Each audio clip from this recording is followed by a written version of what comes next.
तुम लोग के दिमाग में कभी एक सवाल आया है कि यार हम हर रोज कूलर से हवा जो लेते हैं वो हमें दिखाई क्यों नहीं देती? भाई कूलर से जो हवा आती है हम तक पहुंचती है, हमको महसूस भी होती है, लेकिन हमको दिखाई क्यों नहीं देती? भाई है तभी ना, मतलब हमको महसूस हो रही है लेकिन हमको दिखाई क्यों नहीं दे रही? ये क्वेश्चन है।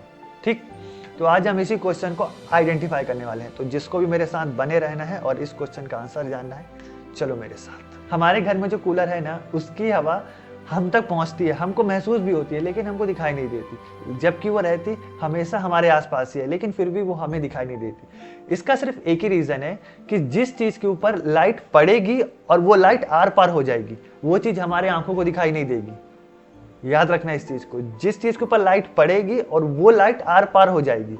फॉर एग्जाम्पल कांच को समझना कि कांच से हमेशा लाइट आर पार हो जाती है। इसलिए अगर आपके सामने एक कांच का दीवार रख दिया जाए जिससे आपको आर पार सब कुछ दिखे, तो आप उससे टकरा जाओगे, आपको पता ही नहीं चलेगा कि वहां पास कुछ है, क्योंकि वो लाइट को रिफ्लेक्ट नहीं कर रहा, ट्रांसपेरेंट मतलब पारदर्शी कर रहा है।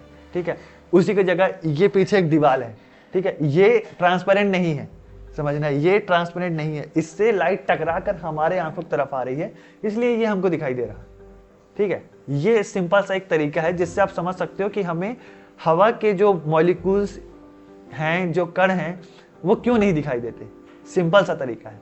अब बहुत सारे लोग का एक ये भी क्वेश्चन होगा कि जब हम कूलर में पानी डालते हैं और वो पानी हवा में मिलकर हमारे तरफ पहुंचता है, तो वो हमें क्यों नहीं दिखाई देता है? इसका भी रीजन यही है, मैंने बताया ना, जिस चीज के ऊपर लाइट पड़ेगी और वो पारदर्शी हो जाएगा, मतलब आर पार हो जाएगी, तो वो चीज हमें दिखाई नहीं देगा। सेम यही चीज पानी के साथ भी होता है। पानी हवा में मिलता है कूलर में और वो हमारे तरफ आता है, लेकिन वो भी ट्रांसपेरेंट रहता है, और इसी रीजन की वजह से वो हमें दिखाई नहीं देता। बहुत सिंपल सा प्रोसेस है ये। अब मैं तुम लोग को एक इंटरेस्टिंग बात और बताता हूँ, समझना कि ठंडी के मौसम में जब हम कभी सुबह उठते हैं तो अचानक से देखते हैं चारों तरफ कोहरा ही कोहरा है, मतलब धुंध ही धुंध है।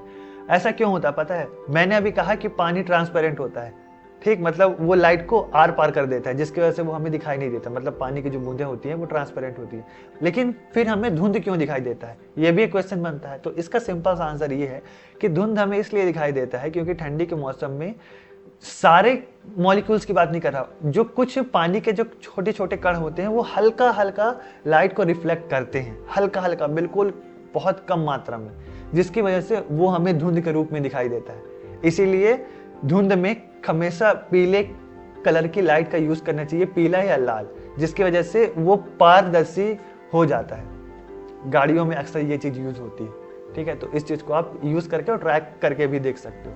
तो इसीलिए हमको धुंध दिखाई देता है, लेकिन ये बहुत रेयर केस में होता है, ये सिर्फ ठंडी के मौसम में होता है, हमेशा ये चीज नहीं होती। नॉर्मल कंडीशन में हवा हमें दिखाई नहीं देती। ये सारा प्रोसेस बिल्कुल नेचुरल होता है, इसमें कोई मैजिक या ऐसा कुछ नहीं है। ठीक है, हवा हर टाइम हमारे आसपास ही रहती है और वो नेचुरल तरीके से ही रहती है, इसमें कुछ बड़ा सा एकदम रॉकेट साइंस जैसा कुछ नहीं है, बहुत सिंपल सी चीज़ है ये।